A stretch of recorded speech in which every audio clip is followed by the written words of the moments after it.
ಗ್ರಾಮ ಪಂಚಾಯತ್ ವ್ಯಾಪ್ತಿಗೆ ಬರ್ತಕ್ಕಂಥ ಉಮ್ಲನಾಯಕ್ ತಾಂಡ ಮೂಲಭೂತ ಸೌಕರ್ಯ ಸಿಸಿ ರೋಡು ಚರಂಡಿ ಇರೋದೆ ದಿವ್ಯ ನಿರ್ಲಕ್ಷ್ಯ ಅಂದ್ರೆ ಗ್ರಾಮ ಪಂಚಾಯತಿ ಅಭಿವೃದ್ಧಿ ಅಧಿಕಾರಿ ಅನ್ನೋದಂದ್ರೆ ಇದು ಅಭಿವೃದ್ಧಿ ಮಾಡೋದನ್ನು ಬಿಟ್ಟುಗೆಸಿ ರಾಜಕೀಯ ಮಾಡ್ತಕ್ಕಂಥ ವ್ಯವಸ್ಥೆ ಮಾಡಿದ್ರು. ನಾವು ಛತ್ರಿಗಿಡದ ಮಳೆಯಲ್ಲಿ ಛತ್ರಿಗಿಡದ ಪ್ರತಿಭಟನೆ ಮಾಡಿದ ಹಿನ್ನೆಲೆಯಲ್ಲಿ ಸ್ಥಳಕ್ಕೆ ತಾಲೂಕ್ ಪಂಚಾಯತ್ ಇವು ಮತ್ತು ತಹಸೀಲ್ದಾರ್ ಬಂದು ಏನದಂದ್ರೆ ಸುಮಾರು 5 ಲಕ್ಷ ಹೊರಗೆ ಇಡ್ತೀವಿ ಅಂದರು. ಇದನ್ನು ಕಡಿಮೆ ಆಗಿದೆ. ಮುಂದಿನ ದಿವಸ ಇದು ಕಂಪ್ಲೀಟ್ ಚರಂಡಿ ಸಿಸಿ ರೋಡ್ ಎಲ್ಲ ಸಾಬೇಕು. ಇಲ್ಲಿ ಸಣ್ಣ ತಾಂಡ ಕಡಿಮೆ ಮನೆ ಇರ್ತಕ್ಕಂಥದ್ದು, ಇಲ್ಲಿ ಸ್ವಚ್ಛತೆ ಇಲ್ಲ, ಸಿಸಿ ರೋಡ್ ಇಲ್ಲ, ಚರಂಡಿ ಇಲ್ಲ. ದಿವ್ಯ ನಿರ್ಲಕ್ಷ್ಯ ಗ್ರಾಮ ಪಂಚಾಯತಿ ಪಿಡಿಒನ ನಿರ್ಲಕ್ಷ್ಯದ ತಕ್ಷಣದ ಉಳಿದಿರ್ತಕ್ಕಂಥ ಎಲ್ಲ ಕೆಲಸಗಳು ಈಗ ಮಾರ್ಚ್ ಮುಗಿನ ಮತ್ತೆ ಹೊಸ ಬಜೆಟ್ನಲ್ಲಿ ಮಾಡಿದರೆ ಸರಿ, ಮಾಡಲಿಲ್ಲ ಅಂತಂದ್ರೆ ಗ್ರಾಮ ಪಂಚಾಯತಿಗೆ ಮತ್ತೆ ಜಾಲಿ ಮುಳ್ಳು ಹಚ್ಚಿ ಪ್ರತಿಭಟನೆ ಮಾಡ್ಬೇಕಾಗ್ತಕ್ಕಂಥದ್ದು ಎಚ್ಚರಿಕೆ ನೀಡ್ತೀನಿ. ಜಿಲ್ಲಾ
ನಮ್ಮ ತಡದಾಗ ರೋಡ್ ಆಗಿಲ್ಲ, ಛತ್ರಿ ಹಿಡ್ಕೊಂಡ ನಿಂತಿದ, ರೋಡ್ ಇದ್ದಿದ್ದಿಲ್ಲ. ಈಗ ರೋಡ್ ನಡ್ದದ ಮತ್ತೆ ತಾಂಡದಾಗ ಈ ಸ್ಟೆಪ್ ಇರ್ಬ್ಯಾರ್ದು.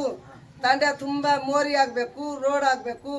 ನಾವು ಹೊರಗೆ ಕುಂದಿರ್ತೀವಿ, ದಾಮಿ ಕಡಿತದ, ನಮಗ ದಾಮಿ ಕಡಿಬ್ಯಾರ್ದು. ತಾಂಡದಾಗ ಚಲೋ ಇರ್ಬೇಕು. ಛತ್ರಿ ಹಿಡ್ಕೊಂಡು ಮಳಿದಾಗ ನಡೆದೀವಿ. ಈಗ ಚಲೋ ಮಾಡಾಗತ್ತಾನ, ಸಿಸಿ ರೋಡ್ ಆಗ್ಯಾವ. ಇನ್ನ ಮುಂದೆ ಆಗ್ಬೇಕು. ಇನ್ನ ತೆಗ್ ಬಿದ್ದಾದ ನಮ್ಮ ಮನೆ ಮುಂದೆ ಮೋರಿ ಆಗ್ಬೇಕು, ಸಿಸಿ ರೋಡ್ ಆಗ್ಬೇಕು. ಎಲ್ಲ ತಾಂಡ್ಯಾವ ತುಂಬಿ. ಏನ್ ನಿಮ್ಮ ಹೆಸರು? ಪೂರಿಬಾಯಿ.